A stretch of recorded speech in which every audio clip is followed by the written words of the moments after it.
Hey,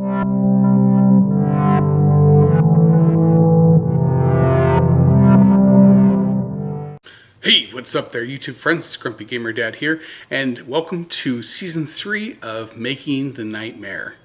One of the main things I want to do this year is I'm going to rebuild Sally because I've never ever been happy with the way she looked.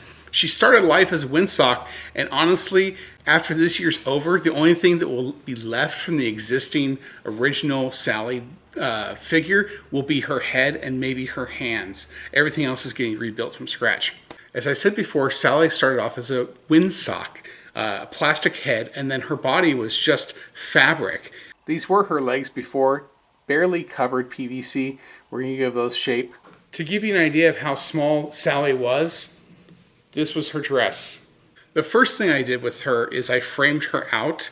I want her to be a little bit more robust. She has a feminine shape to her, but she's not as tall as Jack, so I have to make sure that I balance her out equally. Some chair foam to kind of give her a chest and a more of a girlish figure. Pool noodles will serve as her arms, which I have tapered down to form a wrist. The original hands will also be repurposed, and they will be attached to the end of the PVC. It's time to put the finishing touches on Sally's arms. Her arms, I put their PVC core. I put a PVC elbow connector in there. I also cut the pool noodle out to fit her arms, and then I made a little slot at the elbow so it would bend.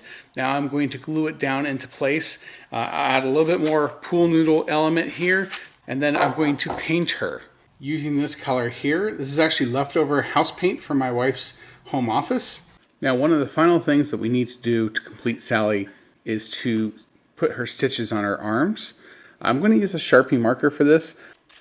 So basically, I used some still images from the movie to figure out where her stitches were. It's not that hard to figure out, basically at any joint.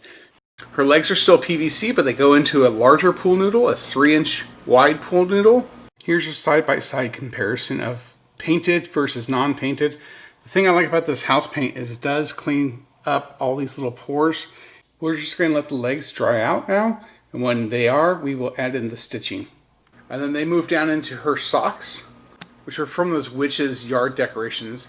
I cut the boots off, drilled a hole through those, and then the support stake will go through the shoe into the PVC pipe. So what I've done here is I have removed Sally's leg, the bottom portion, her ankle, from the shoe, and I've made a hole all the way through into the leg, and she will be a standing figure. And once her dress is on, here's how she looks. A lot more like the character from the movie. And then the dress is going to cover most of the pool noodle legs, and her black and white striped socks will still be exposed. And she'll most likely be standing behind the tombstone I made in the first year. Most of those details will probably be hidden by that tombstone, but she will be freestanding. And finally, the addition of that ragdoll wig that came with the costume completes her look. You can still see the old nylon red hair underneath this yarn wig, though. Well, there you have it. That is Sally 3.0. Not the hardest build.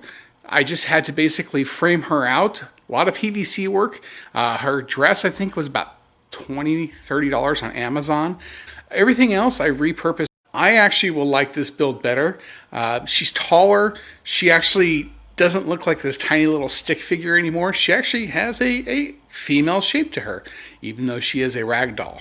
Anyway, I hope you enjoyed it. Like, subscribe, follow me on Instagram at GrumpyGamerDad. Until next time, this is Grumpy Gamer Dad saying there's more Nightmare to come, because next time we're going to start working on the Mummy Boy. All right, so you've made it through the Making the Nightmare Episode 2, Sally 3.0. From here on, all the builds will be brand new builds. And as a reward, I'm going to open up another one of these really cool Loungefly Nightmare Before Christmas mystery puzzle pins that are only available at Box Lunch. They will be revealed at the end of each Making the Nightmare episode. So for our third puzzle pin, we have Lock and Shock. Stay tuned to the end of every Making a Nightmare episode as we reveal more and more pins from this collection.